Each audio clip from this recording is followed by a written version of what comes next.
All right, today we're going to dive into a really fascinating tale about adventure and destiny.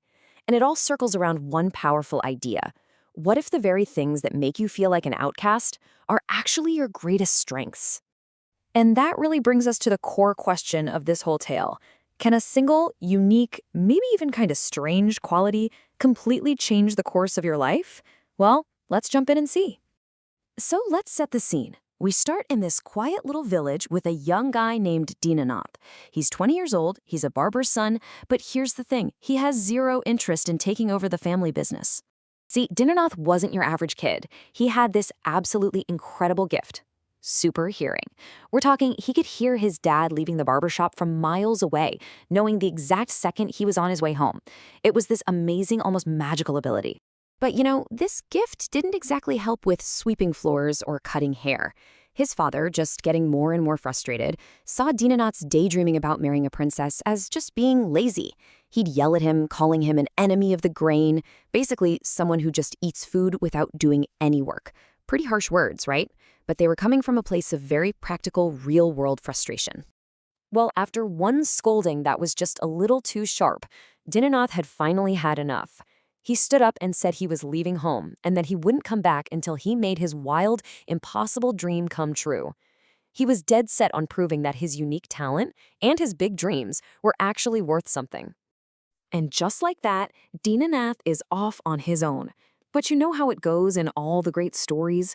This wasn't a journey he was meant to take alone. It wasn't long before he runs into a couple of other people who are, in their own ways, just as extraordinary as he is. Okay, so the first person he meets is this guy named Canoe. And Canoe's special talent? An appetite that is just off the charts. It was so huge that his own father couldn't afford to feed him anymore and literally had to kick him out. For Canoe, his amazing gift was also a terrible curse. And then he meets Banu, whose sensitivity is just as extreme, but in a totally different way. He is an unbelievably light sleeper. And we're not talking, a car alarm going off, no. For Banu, the sound of a single ant walking by, or one leaf falling from a tree, that's enough to jolt him wide awake. Getting a good night's sleep was basically impossible for him. So Dinanath, he's not just seeing these guys as outcasts. He sees their potential. He puts on his leader hat and convinces both Canoe and Vanu to join him. He makes them a promise. To Canoe, he promises a place with endless food. And to Vanu, a place so quiet he can finally get some real, undisturbed rest. Their destination? The royal palace. So they get to the palace, and Dinanath, this guy has some serious nerve. He marches right up to the king and lays out his demands.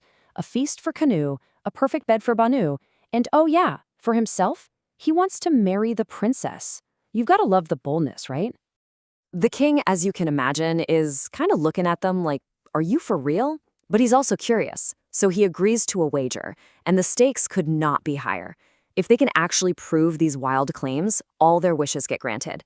But, and this is a big but, if they fail, it's off with their heads. Yeah, the pressure is definitely on. So the king cooks up 3 challenges to put their supposed gifts to the ultimate test. First up is Canoe and his so-called endless appetite. And let me tell you, Canoe does not disappoint. The royal cooks start bringing out mountains of food, and Canoe just eats it all. He keeps on eating and eating until the royal treasurer runs in, his face completely pale, and announces that the kitchens are bare. Canoe has, by himself, eaten the kingdom's entire supply of food. All right, challenge number 2, Banu's turn. The servants build him the most comfortable bed imaginable, a stack of 100 of the softest mattresses. But Banu can't sleep. He's tossing and turning, complaining that something is poking him. They pull the whole bed apart, and sure enough, what do they find? A single, tiny hair wedged between the 6th and 7th mattresses. His unbelievable sensitivity was 100% real. Okay, so 2 down, 1 to go. Canoe and Banu have passed with flying colors. Now all eyes are on Dinanath. The king is still scratching his head trying to figure out how someone even proves they have super hearing. Well, he's about to get a demonstration he will never, ever forget. And then, all of a sudden, Dinanath's expression just changes. He goes completely still. Using that incredible hearing, he picks up on these faint whispers coming from all the way over in the horse stables. And what he hears makes his blood run cold. The king's own minister and his top general are plotting to kill the king in his sleep that very night. Without a second's hesitation, Dinanath sprints to the king. But he doesn't just come with a warning, he comes with a plan. He lays out the assassin's whole timeline and convinces the king to help him set a trap. And the trap? It works like a charm.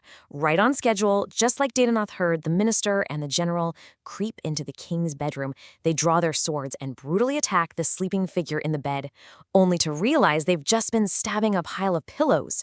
The king is safe, the traitors are caught red-handed, and Dinanath has just saved the entire kingdom. Wow. So in one single move, Dinanath has proven his worth 1,000 times over.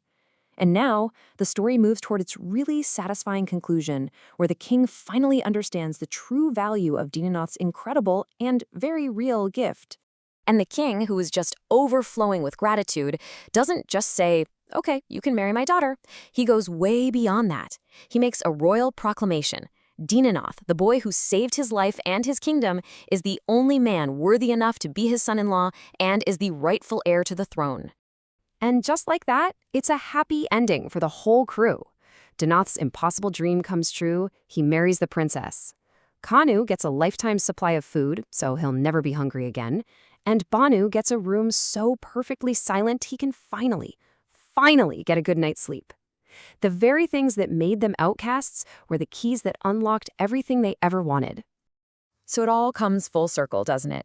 A boy's strange ability, something that once brought him shame, became the very thing that saved a kingdom and sealed his destiny. And that really leaves us with one final thought. What's that unique, maybe even quirky talent that you have? And what amazing destiny might it be waiting to unlock for you?